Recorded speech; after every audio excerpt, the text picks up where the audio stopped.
मित्रों, हिंदू धर्म में पितृपक्ष की पूजा का विशेष महत्व माना जाता है और इन दिनों पितरों को खुश करने के लिए उनका तर्पण किया जाता है। और आप सबको तो मालूम ही है कि 29 सितंबर 2023 से पितृपक्ष की शुरुआत हो चुकी है और इन दिनों सभी लोग अपने पितरों के आत्मा की शांति के लिए पूरे विधि विधान से उनका तर्पण, पिंडदान और श्राद्ध कर्म करते हैं। 16 दिनों तक चलने वाला पितृपक्ष पूर्वजों को जल देना बहुत ही महत्वपूर्ण माना जाता है। वहीं जल देने के साथ साथ फूल भी अर्पित किए जाते हैं। लेकिन क्या आप जानते हैं कि पितरों के लिए कुछ विशेष फूल ही हैं जिन्हें शुभ माना जाता है? तो चलिए आज हम लोग ये जानते हैं कि पितृपक्ष के दौरान पितरों को कौन सा फूल चढ़ाना चाहिए जिससे कि शुभ फलों की प्राप्ति हो सके, और इसके साथ ही साथ कौन से फूल नहीं चढ़ाए जाने चाहिए। तो इस क्रम में सबसे पहले आप लोग ये देखिए, ये गेंदा का जो फूल है, वो गेंदा का फूल तो इतना सार्वजनीन है कि ये हर चीज़ में इसको चढ़ाया जाता है।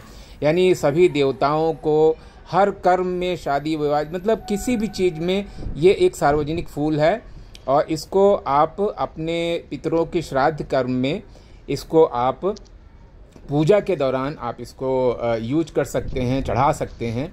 और पितृपक्ष में तर्पण करते समय गेंदे का फूल आप चढ़ाइए और इससे सभी पितृ बेहद प्रसन्न होते हैं। इसके अलावा इससे सकारात्मकता के साथ साथ धन धान्य में वृद्धि भी हो सकती है और व्यक्ति की सभी इच्छाएं पूरी होती हैं। और इसके साथ ही साथ वैसे तो लाल रंग का फूल वर्जित है, नहीं चढ़ाया जाता है, लेकिन केवल 2 ऐसे फूल हैं लाल रंग के जिनको आप अपने पितृपक्ष के दौरान पितरों को चढ़ा सकते हैं। उनमें ये पहला आप लोग देखिए, ये है गुलाब। पितरों के तर्पण के लिए आप गुलाब के फूल का इस्तेमाल कर सकते हैं। श्राद्ध में गुलाब के फूलों का चढ़ाना बेहद शुभ माना जाता है। इस फूल को अर्पित करने से घर की आर्थिक स्थिति में सुधार हो सकता है और व्यक्ति के जीवन में आने वाली सभी परेशानियां दूर हो सकती हैं। मित्रों, अगला फूल जो आप इस पितृपक्ष में पूजा के समय यूज कर सकते हैं वो है मधुमालती का पुष्प। तो मधुमालती का पुष्प हल्का सा लाल होता है और ये एक ही दिन में अपना कलर चेंज कर लेता है। पहले वाइट रहता है और उसके बाद दोपहर ढलने के साथ ही साथ ये लाल रंग में, हल्के गुलाबी लाल रंग में आ जाता है। तो पूजा के दौरान आप इसको यूज कर सकते हैं और इसका प्रयोग बहुत ही शुभ माना जाता है। और इसके बाद अगला पुष्प आप जो देख रहे हैं ये है सफ़ेद वाला चंपा। चंपा वैसे तो कुछ देवताओं जैसे भगवान शंकर भगवान को नहीं चढ़ाया जाता है, लेकिन पितृपक्ष के में इसका इस्तेमाल आप कर सकते हैं। और अभी जैसा कि मैंने बताया कि लाल फूलों में कमल जो है, यानी एक तो गुलाब है, दूसरा कमल का इस्तेमाल आप पूजा के दौरान, यानी पूजा के समय किया जाता है और पितृपक्ष में इसको आप चढ़ाइए। इससे आपके पितर जो है प्रसन्न होंगे। मित्रों, सफ़ेद रंग का जो पुष्प होता है वो शांति का प्रतीक होता है और इस समय, इस काल के दौरान कोई भी ऐसे फूल जो बहुत तड़क भड़क वाले हों, जिनमें बहुत तेज़ सुगंध हो, ऐसे पुष्प जो है नहीं चढ़ाए जाने चाहिए।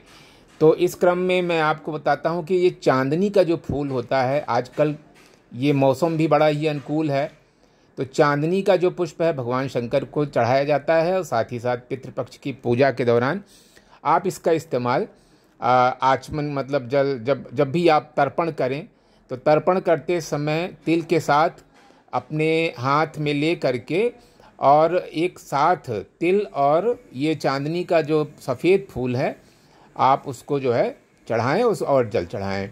और इसके साथ ही साथ जो है भगवान कृष्ण को, यानी भगवान विष्णु को स्मरण करते हुए और मंत्र पढ़ें। ओम कृष्ण भगवान से संबंधित मंत्र या गोविंद विष्णु भगवान से संबंधित मंत्र, कोई भी मंत्र जो आपको याद हो, अपने पितरों को याद करते हुए ये मंत्र पढ़ें। तो दोस्तों, जो चांदनी का पुष्प होता है वो तो डबल पेटल वाला, सिंगल पेटल वाला और मल्टीपल पेटल वाला कई तरह का आता है। तो आप जो भी इच्छा हो, जो आपके पास अवेलेबल हो, आप उसका इस्तेमाल पूजा के समय कर सकते हैं। अगर आपके पास पुष्प कम हैं तो आप इसको तोड़ करके भी, यानी इसकी जो दल होते हैं इसको आप तोड़ तोड़ करके चढ़ा सकते हैं, क्योंकि जब भी पूजा इसका श्राद्ध कर्म किया जाता है तो कई स्थानों पर फूल रखने होते हैं। तो हो सकता है कि आपके पास फूल कम हो, लेकिन आप उसको तोड़ करके जगह जगह चढ़ा सकते हैं। अगला जो फूल है वो है जूही या बेला। जूही बेला में से जो भी आपको मिल जाए वो आप अपने पितरों को अर्पित कर सकते हैं श्राद्ध कर्म के दौरान। तो अगर बहुत लोगों के यहाँ तो ये नहीं होता है, लेकिन अगर आपके पास ये अवेलेबल है तो आप इसका इस्तेमाल इसको कर सकते हैं। इस समय मौसम अनुकूल है, बेला, जूही ये सब पुष्प जो है अच्छी तरह से हो रहे हैं। बारिश का समय थोड़ा सा बीता हुआ है और इस समय सितंबर का महीना ख़त्म हुआ है, अक्टूबर की शुरुआत मित्रों आज 1 अक्टूबर है। तो आप जो है अगर आपके यहाँ ये श्राद्ध कर्म अगर कोई करता हो तो आप अपने पुष्प में ये जूही या बेला का पुष्प भी ये शामिल करें। और इससे क्या होता है कि पितृपक्ष के दौरान इन सब फूलों को चढ़ाने से शुभ फलों की प्राप्ति होती है, ऐसा शास्त्रों में लिखा गया है। तो अगर आपके पास ये अवेलेबल है तो आप बड़े आराम से इसको पूजा के दौरान चढ़ा सकते हैं। अगला फूल जो है ये है भृंगराज।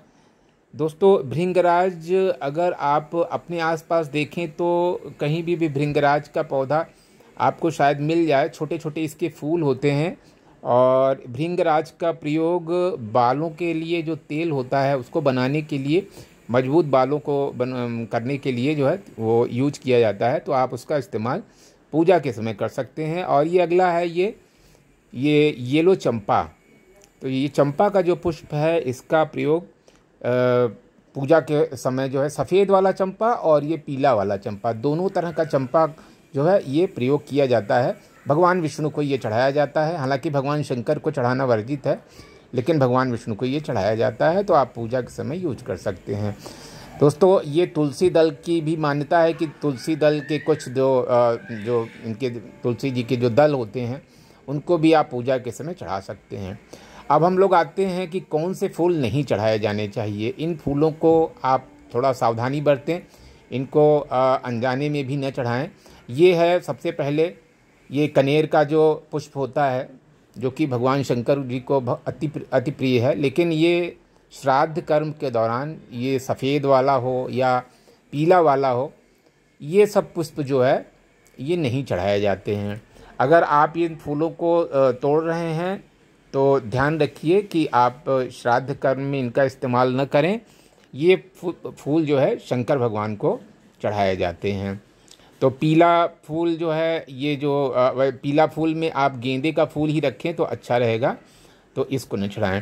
दोस्तों जैसे भगवान शंकर को केतकी या केवड़ा नहीं पसंद है, वैसे ही श्राद्ध कर्म के दौरान ये केतकी या केवड़ा का पुष्प भी नहीं चढ़ाया जाता है। उसका कारण ये है कि इसमें इतनी तेज़ महक होती है कि इतनी तेज़ महक वाला पुष्प जो भी आप पुष्प चढ़ाएं उसमें या तो महक न हो या तो हल्की महक हो, बहुत ही हल्की महक होनी चाहिए। और इसमें तो बहुत ही तेज़ महक होती है, तो आप इसको न चढ़ाएं। और ये आप देख रहे हैं मौलीश्री या बकुल का फूल भी नहीं चढ़ाया जाता है, इसमें भी तेज़ महक होती है। साथ ही साथ कदम्ब का जो पुष्प होता है उसको भी नहीं चढ़ाया जाता है। और साथ ही साथ इसके आप बेल पत्र भी पूजा के समय न चढ़ाएं श्राद्ध कर्म के दौरान। तो मित्रों मैंने सारी बातें आपको अच्छी प्रकार से बता दिया और आशा है। और दोस्तों एक चीज़ और ध्यान रखिए, कोई भी फूल जो आप चढ़ाएं वो बासी न हो और काले कलर का न हो। काले कलर का फूल और बहुत तेज़ जो जंगली लाल वगैरह फूल होते हैं, या हम लोग के यहाँ बहुत से ऐसे फूल जैसे अडेनियम वगैरह में लाल फूल बहुत होते हैं, तो इस तरह के फूल से आप बचें। इस तरह के फूल नहीं चढ़ाए जाने चाहिए। ये तो वैसे भी पूजा के समय जैसे ओलियंडर वगैरह इस्तेमाल नहीं किया जाता है। तो ये आप देखिए ये बेलपत्र भी नहीं चढ़ाना चाहिए। बेलपत्र जो है भगवान शंकर को चढ़ाया जाता है, हालांकि श्राद्ध कर्म के दौरान ये बेलपत्र नहीं चढ़ाया जाना चाहिए। तो मित्रों आप लोगों को सारी बातें अच्छी तरह समझ में आ गई होंगी कि कौन से पुष्प आप श्राद्ध कर्म के दौरान तर्पण करते समय आप अर्पित करें और कौन से न करें। इस बात का थोड़ा सावधानी बरतें। तो वीडियो आपको अगर इन्फॉर्मेटिव लगा हो तो इसे लाइक और शेयर करें, और मेरे चैनल पे नए हों तो उसे सब्सक्राइब कर लें। तो मिलते हैं दूसरे वीडियो के साथ, तब तक के लिए थैंक्स फॉर वॉचिंग।